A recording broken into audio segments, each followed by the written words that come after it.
माँ के दूध में होते हैं, आजकल पीने को नहीं मिलता है। आजकल तो भैंसिया को दूध बचपन से ही शुरू।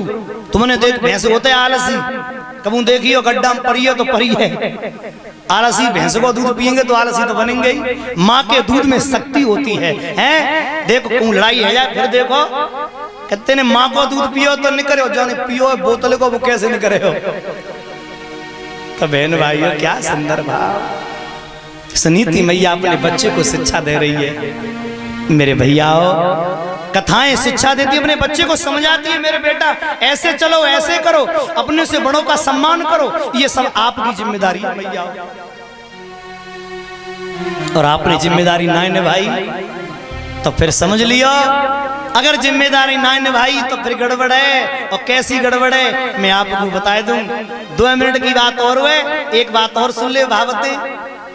एक परिवार था किसान का, गरीबनी मैया और गरीबनी सज्जनों उसका पति, एक ही बेटा हो। इस बातें पता है मैं क्यों कहता हूं, वैसे मैं कहानी कहता रहूं मोह कुछ फर्क ना पड़ रहा, लेकिन मैं इसलिए कहता हूं अरे एक सुधरेगो तो मेरी कथा कहना सफल भैया। मका नराय रहे पति पत्नी दोनों, पत्नी बोली सुन रहे हो, अब जो बेटा घर पे ही पढ़ रहे हो, अब तो इसे शहर में पढ़ाऊंगे। पति बोला बाबरी है, कैसे पढ़ाई लेगी, कैसे पढ़ाई लेगी। तो बदेवे कुछ ना शहर में कैसे पढ़ाई लेगी बच्चे को। बोले चिंता मत करो, तुम घर पे काम करना, मैं दूसरे घर में काम बर्तन माजूंगी, तुम दूसरे खेत में काम कर लेना। हो गया काम। दोनों पति पत्नी ने सजनों कर करके काम अपना बच्चा पढ़ाना शुरू कर दिया, शहर भेज दिया। 1 साल है गई, बालक बहुत बड़े स्कूल में एडमिशन है गो, और बालक पढ़वे लगो, दिन रात मेहनत मजदूरी कर रहे हैं, बच्चा की फीस भर रहे हैं। 1 साल बाद याद आ गई, चलो अपने बच्चा को देखे हमें। और जैसे देखने दोनों पति पत्नी गए, एक शुरू तो एक बंद। जैसे ही बहन भाइयों देखने के लिए गए, एक वॉचमैन खड़ा था इधर, एक वॉचमैन खड़ा था उधर। मैया भैया दोनों बूढ़े, हाथ पैर फट रहे हैं, धोती फटी पहने, पैरों में चप्पल है न, गरीब आदमी चल रहे। सो वॉचमैन ते गई भैया फलाने नाम को लड़का है, बुलवाए दो। सो बुलवाया कि तुम्हारे माँ बाप आए। लड़का सजनों बड़े लोगों के बीच में पढ़ रहा, तो बड़े लोगों के बीच में बैठे रहो, बाकी बड़ी सोच। बाने जैसी देखी कि मेरे माँ बाप आए रहे, फटे कपड़ा पहरे होंगे, मेरी बेइज्जती होगी। सो आए तो गो पास में, बाकी दोस्त ने पूछी हु दिस मैन, ये दोनों ये आदमी कौन है। तो मालूम है उसने क्या कहा, दिस इज माई सर्वेंट, ये मेरे नौकर हैं। तो मालूम है मैया ने, बड़ी बूढ़ी मैया ने अपने पति से पूछी, ए जी हमारा बेटा क्या कह रहे है। तो बाप ने कही चुप, बावरी नजर लगावेगी, मेरा बेटा अंग्रेजी बोल रहा है। पर जिन्हें मालूम अंग्रेजी में कही कह दी, बेई बालक जब 1 साल को है वो, धीरे 1 साल और बड़ा, 1 साल करके बहन भाइयों लगभग इतना बड़ा हो गया कि वो नौकरी लग गई उसकी, डॉक्टर बन गया पढ़ लिख करके, डॉक्टरी की नौकरी लग गई। मैया बाप को भूल गो, शादी कर ली, घर में बेटा है गो, पर बौने मैया बाप ना देखे कहाँ पड़े कि काम में। जब हाथ पैर ना चले तो एक दिन मैया बोली चलो शहर में रहेंगे बेटा के पास में। बड़ी मुश्किल से पढ़ायो है। सो माँ बाप दोनों शहर में आए गए। शहर में आए के बड़ी बूढ़े कहा जाने कि तेरी बैल का होते, सो हाथ मारवे लग गए गेट में, खोलो खोलो। बड़े भाव से सुनना, अंदर से गुस्से में डॉक्टरनी निकली, आवाज लगा दी, खबरदार, अकल नहीं है तुम्हें 2 पैसे की, यहां से चली आई। बुढ़िया कहीं की तुझे शर्म नहीं आती, मेरे सामने आकर के गांव में ते आई है, बीमारी लाई होगी, डॉक्टर को भी अकल नहीं है, घर पे बुलाए लेते हैं, चल बैठ बाहर। और सुने पेड़ पौधे लगे, कोई पेड़ पौधा मंटोरी हो। बूढ़ी मैया की आंखें ते आंसू निकल पड़े, हे भगवान। अपने पति ते बोली कि जो मैंने पौधा लगाओ, बाई पौधा की छांव में जो बैठी है, अरे जो बेटा मैंने पाला बाई बेटा की पत्नी है, और मोती कह रही है कि पेड़ पौधा मंतोरी हो। सजनों थोड़ी देर बाद में डॉक्टर की गाड़ी आई। डॉक्टर की गाड़ी आई के रुकी। डॉक्टर ने उतर के देखी, माताजी पिताजी आप दोनों, अरे मोती कह रही होती मैं ले आता। मैया बोली तू तो खा के ले आता, मुंह पे ना रुकोगे तो मैं चली आई। अब बेटा हम कहूँ नहीं जाएंगे, अब तो नहीं रहेंगे। डॉक्टर बोले हाँ ठीक है। डॉक्टर की पत्नी बोली खा के ठीक है, इन्हें बाहर निकालो, जे गांव में तो बीमारी लाए होंगे मेरे नेक सो छोरा, मैं नहीं रहने दूंगी। श्रोताओ, डॉक्टर ने बहुत कही, अरे मेरे मैया बाबूजी हैं। बोले तुम्हारे होंगे मेरे नौए, तो ज्यादा निवेदन करे तो काय में रोक दे, जा कूड़ो कबाड़ो जा कमरा में डरो रहते है, गोदाम बाई कमरा में। मेरे भाई बहन देखना सुनो, संस्कार नहीं है तो कुछ नहीं है।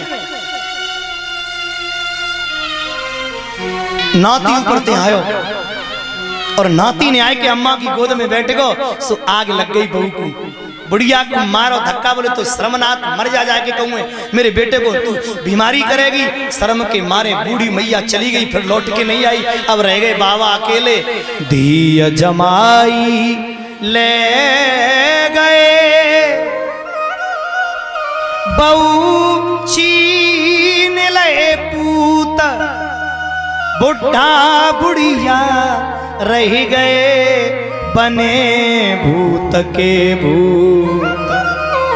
सज्जनों, नाती बाबा की गोद में आएगो, सो बहू ने आग लग गई बहू के। बोले अब जा घर में ना रहूंगी जी, बुड्ढा मेरे छोरा को बीमार करेगो, शर्म नहीं आती, एक बार कहूँ 10 बार कहूँ। सजनों अपने बेटे ले गई, सूट के सजाओ, चलो अब जा घर में ना रहेंगे, हम तो जा रहे हैं। बूढ़े बाबा बहू के सामने खड़े गए, बहू बेटा तो मेरी कसम तू मत जाइयो, अरे तू अगर चली गई तो मेरे बच्चा की, मेरी नाती को जीवन बिगड़ जाएगा। अरे मेरी का है, मैंने घर पे अब तक पे काट ली, तो अब का मंदिर में पड़े पड़े काट लूंगा, 2 रोटी मुझे को मिल जाएगी, तू चिंता मत करे। बहू तो मेरी कसम तू मत जाइयो। और बाबा जी घर छोड़ के जैसे चले, सो डॉक्टर को दया आ गई, अपने पिताजी के कंधे पे एक कम्बल डाल दो। नाती ने कंबल जैसे ही बाबा के कंधे पे देखो, छीन के कंबल कैंची से 2 टुकड़ा कर दे, एक बाबा के कंधा पे और एक अपने बगल में दबा लो। बा लड़का, डॉक्टर ने बोली क्यों रे लड़के तेने जे कंबल चो काटो, तो वह लड़का ने कही, बोले सुन ले, आज मेरे दादाजी बूढ़े, तो आज इन्हें तू भत्ते निकाल रही है, तो कंबल की जरूरत पड़ रही है, कल तू बूढ़ी होगी, मैं तो जब घर ते निकालूंगा तो मैं कंबल कहाँ ते लाऊंगा, इसलिए पहले तो इंतजाम करके धर लो है, जा कंबल की जरूरत मुझे पड़ सकती है। ये सिर्फ संस्कार है प्यारे। अच्छा सही बताइयो, कुआ की आवाज है, नाती के सामने, बेटा के सामने तुम अपने सास ससुर की सेवा करो ही, तो वो सोचेगा कि बड़े बुढ़े की सेवा होती है, बुढ़ापे में वो तुम्हारी सेवा करेगा। आहा, माता सुनीति का बेटा बड़ा, और सुनो सुरुचि के उत्तम नाम का पुत्र हुआ। ये दोनों पुत्र बड़े हुए, एक ही जगह पढ़ते हैं। एकदम सजनों, एक दिन ध्रुव ने, उत्तम ने ध्रुव का हाथ पकड़ के कहा, भैया मोते कहिए कि तू मेरा भैया है। मुझसे लड़के कह रहे थे तू मेरा भैया है, अगर तू मेरा भैया है ना तो सुन ले, तो मेरे संग चलना पड़ेगा। ध्रुव ने कही नहीं भैया, हमारा तुम्हारा तो कोई मेल ही नहीं है, कहाँ तू और कहाँ मैं, कोई मेल नहीं है हमारा तुम्हारा, गरीबी का कोई मेल नहीं होता। ध्रुव ने कही भैया मैं गरीबन को छोरा, तू राजन को बेटा, हमारा तुम्हारा कोई मेल नहीं। उत्तम ने कहा नहीं, हम लौट जाएंगे जमीन पे, अगर तू ना गए नेक से दोनों। तो ध्रुव ने कही सुन, मैं चलूंगा, मैं जरूर चलूंगा, पर मैं अपने मैया से पूछ लूं तब चलूंगा। मेरी मैया कह देगी तो जरूर चलूंगा। और ध्रुव अपनी मैया से पूछने आता है, हृदय फट जाता है सज्जनों उस बच्चे का कृत्य देखकर। और मैया दे पता कैसे पूछ रहे है, जब ध्रुव बड़ा हो गया ना, और जब उत्तम कहने लगा कि चल मेरे संग, तो ध्रुव को भी नगर देखने की इच्छा होने लगी।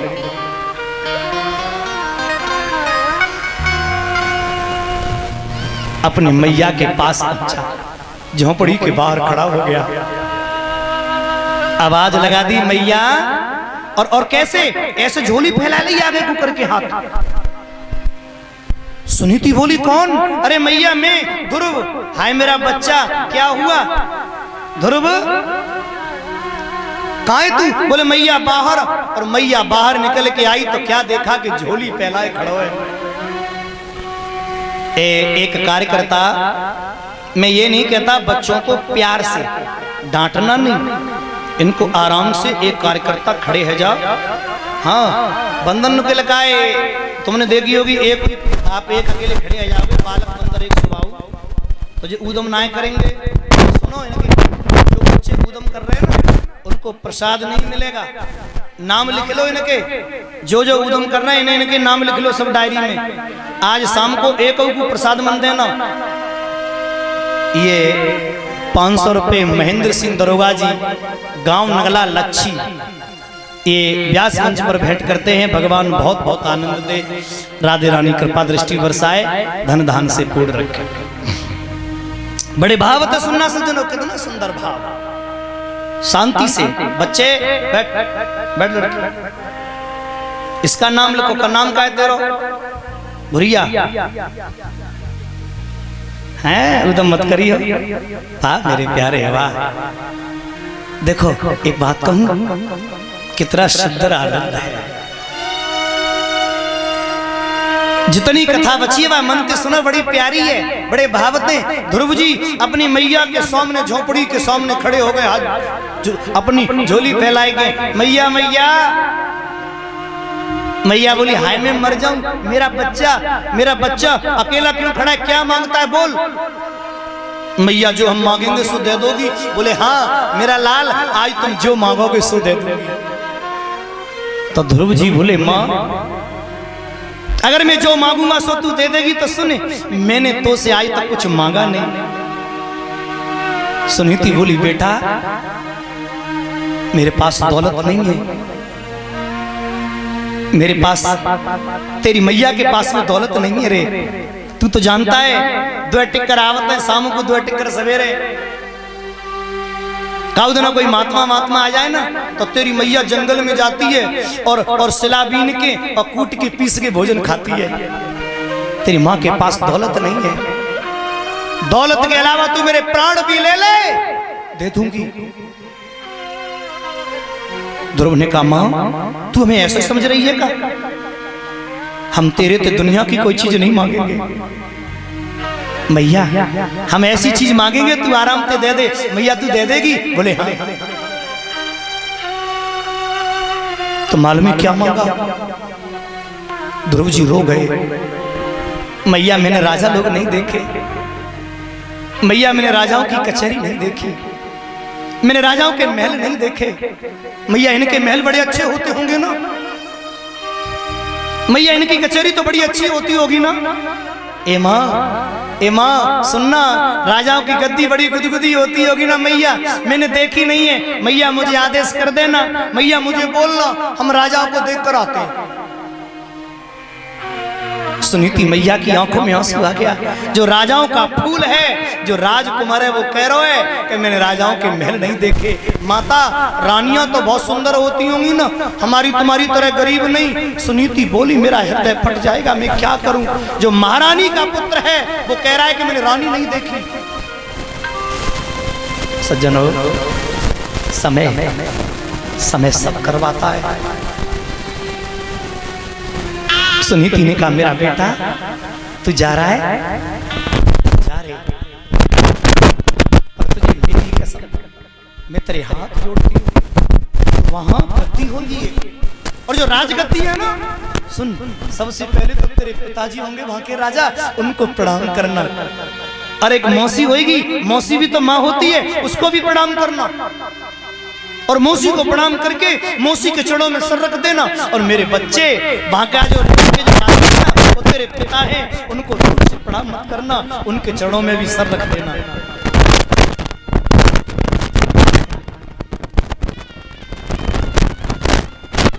बेटा वो गद्दी तेरी नहीं है,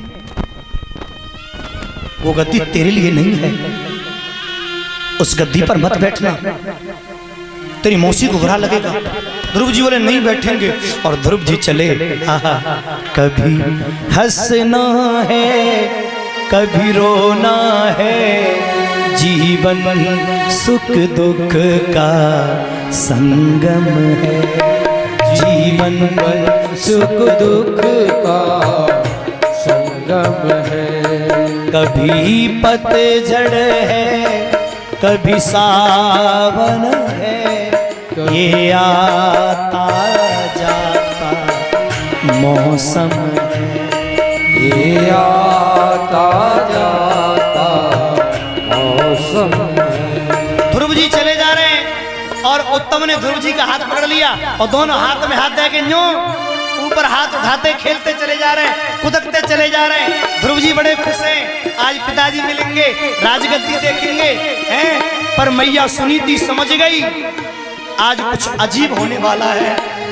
मैया कहती है कोई हंसता है, कोई रोता है, कोई हंसता है, कोई रोता है। जीवन में अक्सर होता है, जीवन में अक्सर होता है। ये आता जाता मौसम है, जीवन दुख सुख का संगम है। जीवन सुख दुख का संगम है। बेटा जैसे ही चलो, मैया समझ गई आज अनर्थ होने वाला है कुछ न कुछ।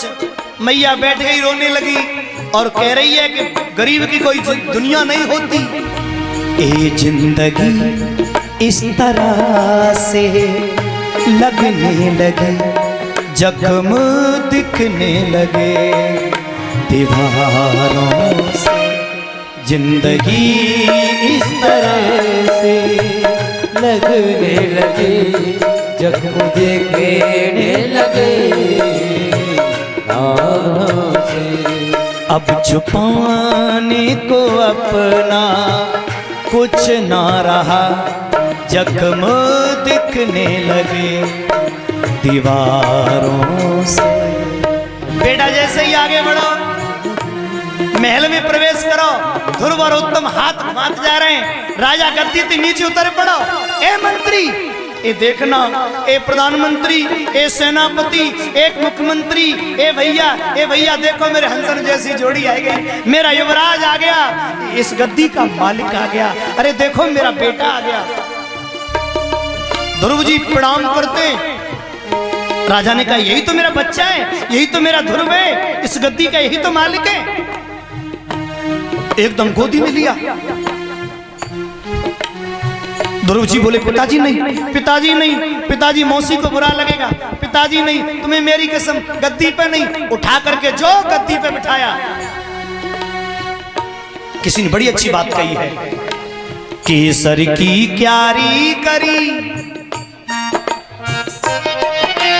कस्तूरी डाली खाद, पानी दयो गुलाब को, तो प्याज की प्याज। आप सब जानते हो ये प्याज, केसर की क्यारी कर लो, कस्तूरी की खाद डालो, गुलाब को पानी दो और काट के सूंघियो तो बदबू काय की आवेगी। जी ना सुधर रही प्याज। कुत्ता की पूंछ को जमीन में गाड़ देना, एक दो दिन नहीं, 2 साल तक जमीन में गड़े रहने देना और 2 साल बाद खोदियो जी बाबरी टेढ़ी नहीं करेगा, सड़ जाई पर सीधी।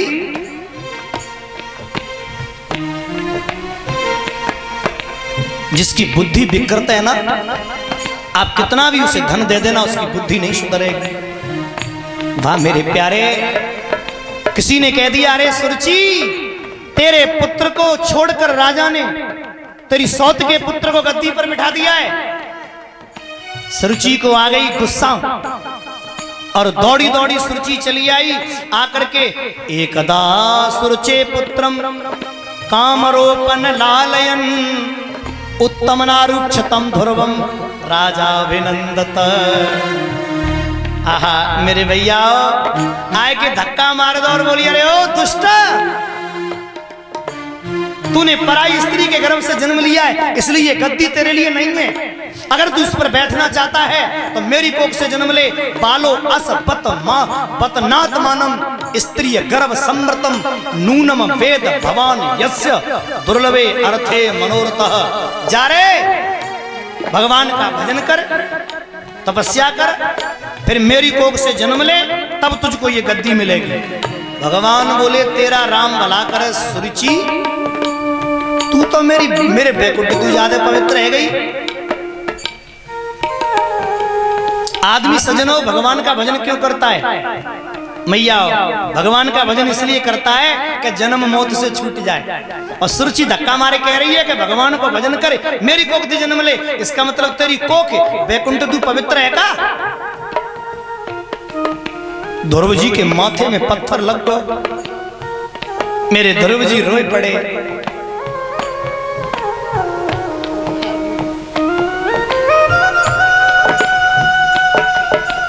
मेरे ध्रुव जी की आंखों से आंसू आ गए, करें क्या? पिताजी से बोले पिताजी क्या करवा रहे हो?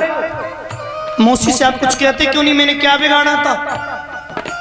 महाराज उत्तान पद कुछ बोले ही नहीं रहे। कैसे बोलेगा? बुढ़ापे में ब्याह करो है, नजर नीचे तो रहनी पड़े, और ना तो छोड़ के जा रही है, और बाकी सुंदरता पर इतने रीझ गए कि छोड़ के जा रही तो मर जाएंगे। मेरे भाई बहन बड़े गौर से सुनना, माथे में खून चल रहा है और पूरा शरीर लहू लुहान, बच्चा चलो। न पिताजी ने सुनी, न मौसी ने, कोई ना अपनो। मैया मैया कह तो जा रहे है। आगे मैया सुनीति ने आवाज सुन ली, हाय तो मेरे बच्चा की आवाज है। ये माँ की खास बात है। एक रानी ने एक दासी को रबड़ी दी, रबड़ी ले जी मेरे राजकुमार को दे। बोले कहाँ? बोले खेतन में खेल रहा है। दासी बोली पहचानूंगी कैसे? बोले बाकी एक ही पहचान है, सबसे सुंदर होएगा भाई मेरो राजकुमार होए। तो मैया खीर ले, वो रबड़ी ले गई और ले जाके खवाई आई। शाम को राजकुमार आया, रानी से बोला माता जी तुमने मुझे रबड़ी नहीं दी। रानी बोली दासी तूने मेरे बेटे को रबड़ी नहीं दी? तुम्हारे बेटे को काय को दी मैंने रबड़ी? बोले फिर? बोले मैंने तो अपने बेटे को दी। तू अपने बेटे को खिलाया ही क्यों? आप ही ने तो कही थी कि सबसे सुंदर हो भाई खिलाइए, मोए अपने तो सुंदर माँ को ही लगो ही नहीं। ये माँ का भाव है सज्जन, है माँ को अपने बेटे से अच्छा कोई लगता ही नहीं है। दूसरी बात, एक बालक मैया कीर्तन में जा रही, गांव में ही ढोलक बज रही, को कीर्तन है रही। सो बालक पीछे पीछे लगभग इतना सुबेल गली में गिर गो, मैया सोएगो पट्ठा। मैया कीर्तन करे आई, लौट के आई, बाकी ठोकर लगी मैया की। सो बालक के ऊपर एकदम बोली हाय जे हाथी सो कन पड़ रहा है। और जैसे ही बोला मैया मैं, से बोली हाय मेरे फूल सो, तू यहाँ कैसे उड़ रहा है? दूसरे को हाथी सो अपनो, ये मैया ने अपना बच्चा। सुनीति मैया ने दूर से आवाज सुन ली, और जो आवाज सुनी सो रोई के बोली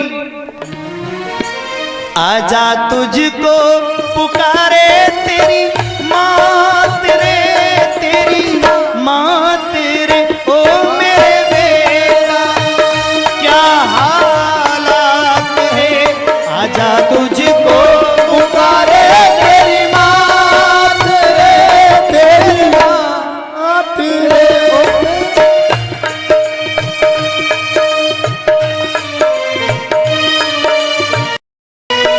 अगर नींद पूरी न हो तो आदमी का मन नहीं लगता किसी काम में। तो भाई बहन बड़े मन से सुनना, आज मैया रात भर सोई नहीं थी क्योंकि ध्रुव जी गए हैं महाराजा के यहाँ, इसलिए मैया अपने बेटे को झट से गोद में लेके रोने लग गई। बेटा तुझे किसने मारा? तो ध्रुव जी बोले मैया ने। आनंद है, मैया मौसी ने मैया मुझको धक्का दिया है, धक्का दिया है, मेरे पिता ने कुछ ना कहा है, मेरे पिता ने कुछ ना कहा है। धक्का दे कर मौसी ने मेरा भाल कर दिया। आजा तुझको पुकारे तेरी माँ,